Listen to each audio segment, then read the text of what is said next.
السلام علیکم ناظرین، آج میں آپ کو ایک کہانی سناتی ہوں جس کا ٹاپک ہے کبھی کبھی۔ ہمارے ارد گرد اکثر اس طرح کے حالات ہوتے ہیں کہ ہم سے اس طرح کی غلطیاں ہو جاتی ہیں۔ چلے کہانی شروع کرتے ہیں۔ پھپھو آ گئی، چلو ڈسٹنگ کا کپڑا مجھے دو، شیزا نے ردا سے کپڑا کھینچتے ہوئے کہا۔ آپی تمہیں کیا ہو گیا؟ ابھی تو کہہ رہی تھی کہ مجھ سے گھر کا کام نہیں ہوتا، اب مجھ سے کپڑا چھین رہی ہو۔ ردا نے غصے سے کہا، تمہیں جو کہا ہے وہی کرو۔ شیزا اور ردا دونوں بہنیں تھیں۔ شیزا کے اندر ریاکاری پائی جاتی تھی جبکہ ردا کے اندر سادگی و قناعت تھی۔ اسی وجہ سے شیزا ہر اچھی چیز پر قبضہ کر لیتی اور ناپسندیدہ چیزیں ردا کو دے دیتی۔ ان کی والدہ شیزا کی اس عادت سے بہت پریشان تھی۔ وہ اسے بار بار سمجھاتی لیکن شیزا کو کچھ سمجھ ہی نہیں آتا۔ وہ اچھی چیزوں پر قبضہ کرنا اپنا حق سمجھتی تھی کیونکہ وہ اپنے آپ کو بڑا سمجھتی۔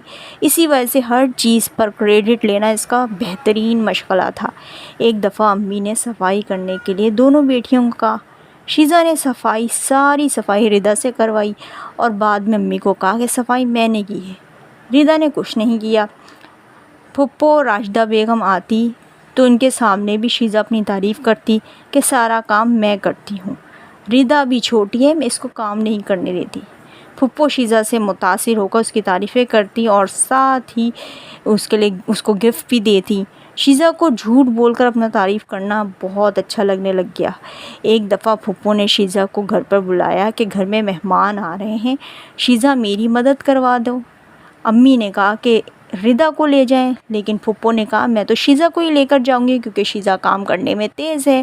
آخر کار شیزا ان کے ساتھ چلی گئی لیکن کام کرنے کا تو شوق نہیں تھا، اس لیے پھپھو جو بھی کام کرنے کو کہتی وہ بہانہ بنا دیتی۔ آخر کار پھپھو کو غصہ آ ہی گیا۔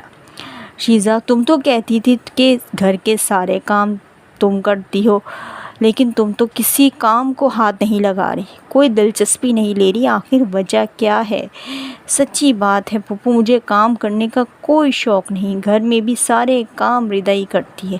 شیزا نے لاپرواہی سے کہا، کیا تم مجھ سے جھوٹ بولتی تھی؟ وہ کیا تھا؟ جب میں تمہارے گھر آتی تھی تو تم کام کر رہی ہوتی تھی۔ پھپھو نے غصے سے پوچھا۔ وہ تو میں دکھانے کے لیے کرتی تھی تاکہ لوگ میری آپ زیادہ سے زیادہ تعریفیں کریں۔ یہ تو بہت بری حرکت ہے، دوسروں کو دکھانے کے لیے اچھا بننا منافقت ہے اور منافق کو اللہ ناپسند کرتا ہے۔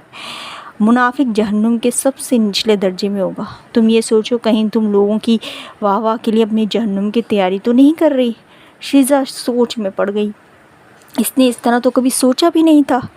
اسے لوگوں سے اپنی تعریف سننے کا اتنا شوق بڑھ گیا کہ اللہ کو ناراض کر رہی تھی۔ شیزا کے سامنے پچھلے سارے مناظر گھومنے لگے جب اس نے ردا کے کام کو اپنا کام کہہ کر تعریف وصول کی۔